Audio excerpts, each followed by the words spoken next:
Hey folks, welcome back. I'm David and we're here in my shop where I build E-War guitars. This is going to be episode number 6 of the series where I'm learning how to use my CNC machine. Something I've never used before. I've always wanted to give it a try, and I'm giving it a try in this series right here and bringing you all along with it so you can see all my mistakes and flub ups I'm doing.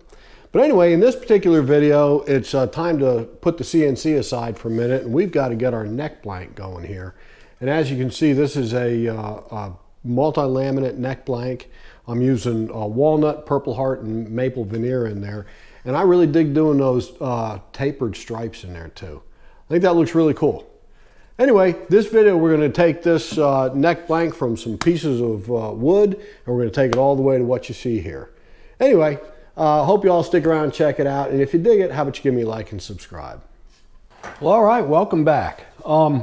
So here's our body we've been working on in the last several episodes of this series, and we've got it as far as we're going to get it right now. It's almost ready for paint, needs a little more hand sanding, but we're ready to put that aside right now and start working on the neck. By the way, if you haven't seen any of the other videos, I'll go ahead and post a link right up there that you can get caught up in this series. But when you're done with that, come on back so we can get into this neck. Anyway, so that's the next stage. I want to make the neck for this thing. This is going to be a set neck. I love doing multi-laminate necks. I think it adds a lot of stability and strength to the neck, and I think it looks really cool too. And when I do my multi-laminates, I like to do them tapered. This is a little template thing I made, probably a year or so ago when I started doing the tapered inlays, and it's something I can go back and reference for dimensions and everything. And anyway, so this is what we're going to do. We're going to taper the 3 stripes that go up the middle, and they're going to start wide at the bottom, follow parallel with the outside edges of the neck, and they're going to taper up to the center. And that's what I do, and that's so I follow this template for doing this. It just kind of helps my memory to get back on track when I go to build another neck, because I don't make them every day. I got to do a lot of thinking before I sit down and start cutting out all these parts, because it is a little on the complex side, let's say. You know, we're not just ripping straight pieces and sticking them in there, so it takes a little effort. So these are the woods I'm going to use for the neck. This is a black walnut. Both these 2 pieces are black walnut, and that's a piece of purple heart right here. And I think what I'm going to do is make the 2 of the stripes out of the purple heart, and I'll make the 2 outside pieces out of the black walnut, and I'll also make that center stripe out of black walnut too. And I believe I'm going to go ahead and laminate some maple veneers in between each of these layers, and I'll also split that center walnut piece right down the middle, and I'll have a maple veneer going right up the center too for kind of a center stripe going up the thing. Anyway, so those are the woods I'm going to use. I've never done a dark black walnut neck before, but I think it'll look pretty cool. And I think the purple heart's going to look cool in there too, because let me show you the color I'm going to paint the guitar. So that guitar body is going to be one solid color, and this is a guitar I made several years ago, and I painted the back of the body this, I think it's called Brandywine. It's a PPG paint, it's a Deltron paint, and I believe it's called Brandywine, but it's kind of wine looking, purpley red looking color, and I thought that would be a pretty good compliment, having the purple heart going up the back. And if I have to darken the purple heart a little bit, I could probably put some stain on the neck too, just a very light coat of stain to maybe richen it up just a little bit to come close to this. But I thought that would look pretty cool. You know, I've got the color of this guitar in my head from the time I've started it till now, so I could help choose some of these different things like this, like the other woods I'm going to use and whatnot. So anyway, that's going to be the color. When I started doing these necks, I wanted to come up with a jig so I could be consistent with my tapered pieces. So I made this jig back when I started doing these necks. And as you can see, it's got a little stop on it. It's got a fence on it that I could adjust to set for my different angles. And I don't know if you can see it, but I've got these marks on here. And these are different marks I use. I set the fence on these marks. And then it's got this guide that goes in the T-slot of my bandsaw. And then I could cut these tapered pieces and be very consistent with them. Okay, so basically the first step in the process is we're going to have to get these boards, because they're just still rough sawn. We're going to go ahead and take them over the joiner, and I'm going to flatten up one face of each of these boards, and then we'll come back and we'll square up one edge. And then we'll be able to take it over to the planer and plane them down to get the thickness we're looking for. And then we can take them over to the bandsaw and my jig here, and we'll start cutting out our parts. So the majority of my lumber is rough sawn, and the very first thing you got to do is join up the face, one face, and then I put that face against the fence of the joiner and I square up one edge with that. So I'm going to do that with all of the boards first, and then once that's done, I can take them over to my planer, and you put the true face down or the true edge down and use the planer to make the other face or the other edge parallel with the first one. And then I go ahead and mark them too, so I can just kind of keep things straight as I'm going along.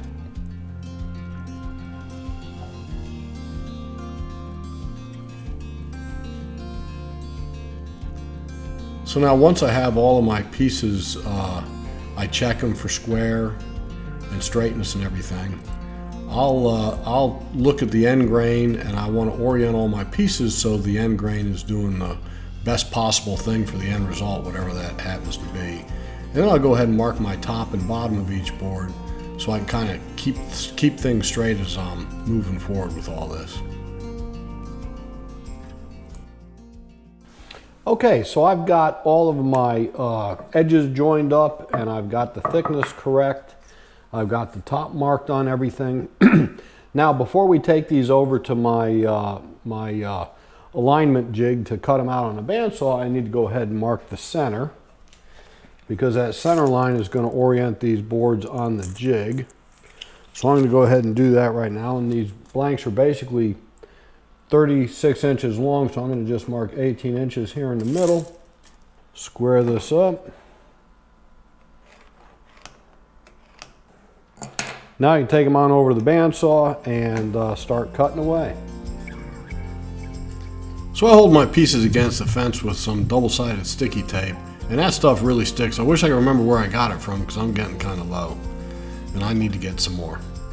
But just as an extra precaution, I also put my clamp on it to squeeze really tight against the sticky tape to make sure that piece isn't going to move, because I want these cuts as straight as I possibly can. And so once it's all set on there, I just run it through the jig, run it through the saw, and it just works really well.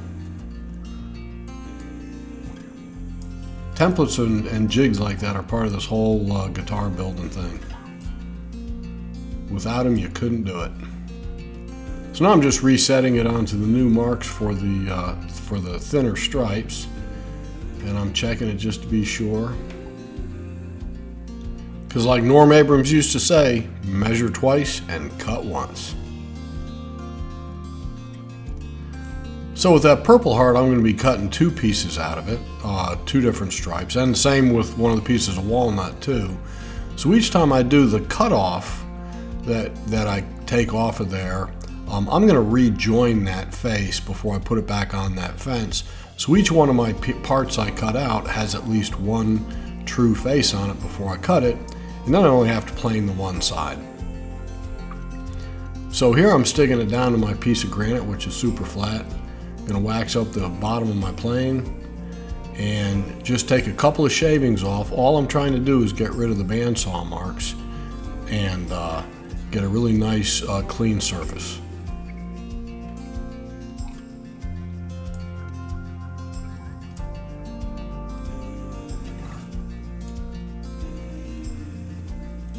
So the walnut planed really nice, but this Purple Heart is really super hard stuff. And I'm probably not as good with the bench plane as I should be. So after taking a couple swipes at it, I thought, well, let me check and see, make sure I'm planing this to where the two faces are parallel with each other. And they weren't. It was already starting to work its way off a little bit, so I went ahead and put together a couple pieces of MDF and made a sanding beam, or a planing beam actually. I screwed them together and joined the edge, joined the one edge really super straight. And I'm going to use that now with some double-sided sticky tape, put the tapered pieces I have on there and run them through my joiner just to clean up that face. Because if those pieces aren't perfectly parallel, if the front and back's not parallel with each other, your neck will get off a bit, and that's happened to me. So I know what I'm talking about.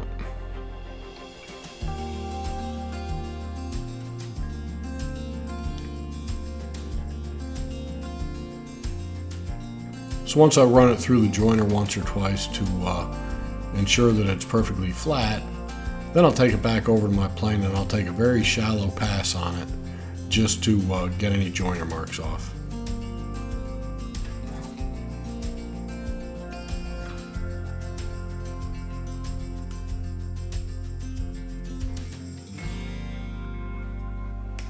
Okay, so they all fit really nice. I'm nice and square with the edge. In other words, all the pieces planed out really well together.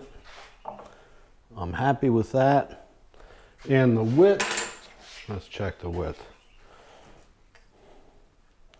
So up on this end, I've got 3 15/16 of an inch. Down here, I have 3 and about 7/8. So it gets a little bit narrower on this end, but that's not really going to matter because it's the center line that matters to us. So I'm very happy with that. I think it came out really good, and the fits are all really nice. I'm glad I squared them up on the joiner like I just showed you, and then I planed them also to get that joint really smooth, because to me a joiner just doesn't come anywhere close to what a bench plane can do. So anyway, next thing I'm going to do, I'm going to pull out, I got some maple veneer. I'm not going to do that center stripe down the middle like I talked about before, but I'm going to put 4 pieces of maple veneer, one on either side of each piece of Purple Heart, just to kind of give it a little pop there. And I think that'll look pretty cool. So anyway, I'm going to get that maple out right now and start cutting it up. And then I'm going to glue or drill some just basically indexing pins in the 2 ends here. You know, my whole neck is going to be, it's going to be just a portion of this right here. So I'm going to drill some indexing pins in here in the bottom, just to kind of hold everything together while I glue it up. And anyway, so that's what we're going to do. So I've been buying my veneers lately from veneersupply.com. Seems like a really great outfit, and there's a lot of really good information about how to work with veneers on their website. So I think those folks really know what they're doing. Feels like a little family-run business. So if y'all ever need any veneers, y'all ought to check it out, veneersupply.com. They didn't give me anything, I just want to say it because they seem like a really good company. I've bought several times from them, and it just seemed like good folks. Yeah, it looks like that'll still clamp up fine. So let me slip that veneer in there. Let's see how that looks.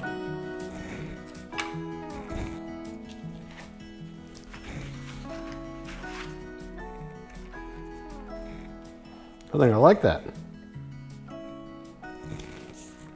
I'll tell you though, that's going to present a challenge when I glue this up, because I always glue this. I put a board on top and I clamp it down that way and also clamp it this way. So with those guys sticking up, that may be a bit of a problem. I think I'm going to have to plane those guys down, since this is way too thick anyway. I'm going to plane these down flush before I drill in my indexing pins and get them all to the same thickness, because they're flush on the back. Let's see. Yeah, they're basically flush on the back. And they're sticking up on top. So I'm going to plane those guys down before we move forward. So I just took my little X-Acto knife there and sort of trimmed them off a little bit and peeled back the pieces, and then took my block plane and just kind of shaved them down to where they're flush. None of this is super critical right now, because that blank is probably a ½ inch thicker than I actually need it. So I've got plenty of room to play. So I'm drilling in those 3/8 dowels on the end that are going to be my alignment pins, and we'll be ready to glue it up. Okay, so I drilled those through the rest of the way with my drill by hand. And just as I had hoped, that 3/8 dowel fits in there nice and loose, which is what I wanted. So let me, I'm just going to mark these go ahead and cut them off on the saw and get them ready to go. Okay, so I'm going to do my best work as quickly as possible doing this. I got my wax paper down on top of my piece of granite, which is where I like to glue this stuff up on.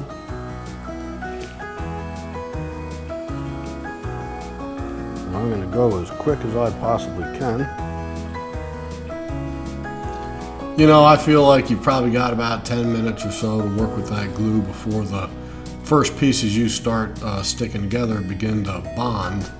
And I really don't want the bond to happen until every piece is together and I got the clamps going on it, so I'm trying to move pretty quick. Now if you notice, I'm not putting the veneer on there until I get the second piece glued up, because that veneer, when it hits the wet glue, it'll start moving all over the place. So you want as little glue time on that veneer as you could possibly get without it having something sitting on it and having those pins in the end to hold it together and hold it straight. Another reason to work really quick.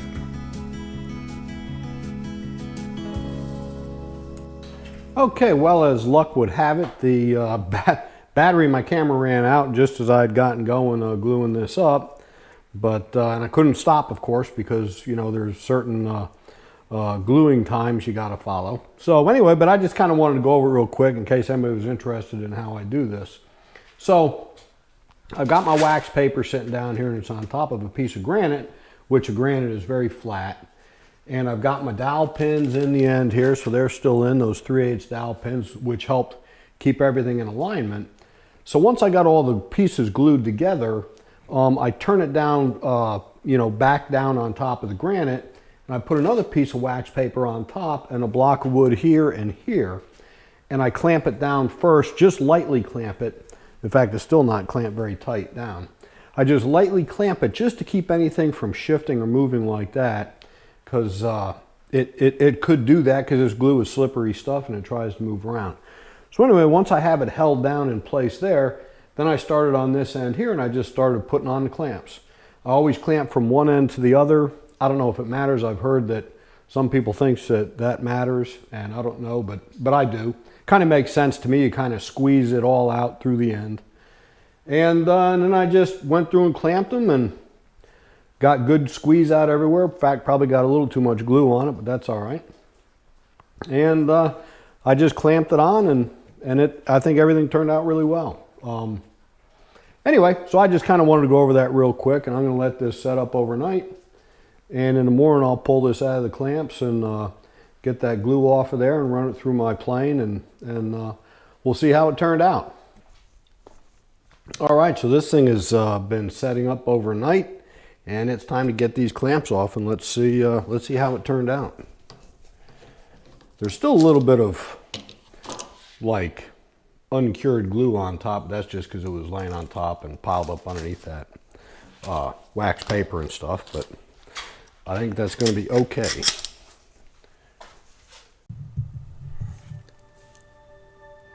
So that glue is still kind of gooey on top of that thing, but I promise you the wood fibers grab onto that glue very quickly, and this has been at least 10 or 12 hours that it's been glued up, so that's way more than enough time to get a really good bond. Use my great big flat chisel there to scrape off that glue because I sure don't want to get it on top of my joiner. Just run it across the joiner a couple times and flatten it back off, and it is ready for the planer.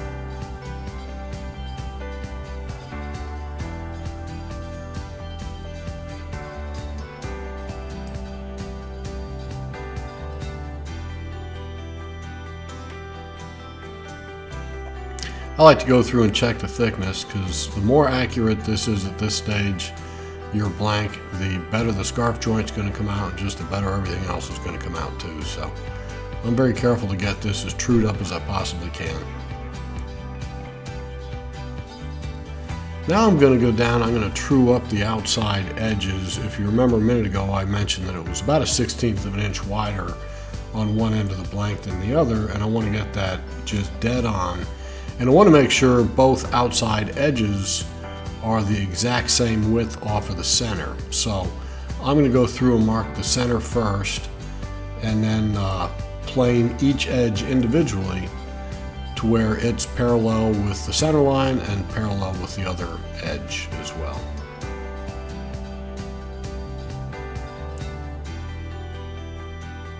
You can see I start off by taking shorter strokes with that plane to take more off of one end than the other. Then each stroke I take, I back up another few inches, and you wind up getting a nice, you can taper the edge of the board that way, or in this case, make it straighter.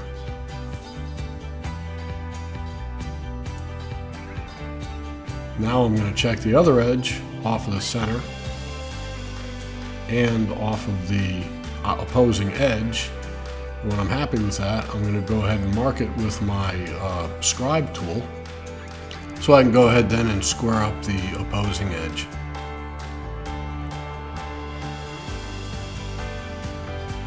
So I'll just do the same thing on that side. I'll plane it down, and I'll end up with a really nice flat, square, and straight piece of wood, which is exactly what you need when you're doing a scarf joint, because scarf joints are no joke.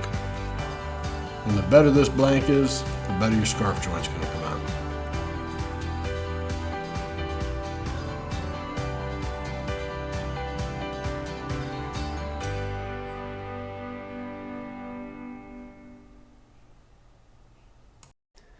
Well, folks, that is how I make my multi-laminate neck blanks.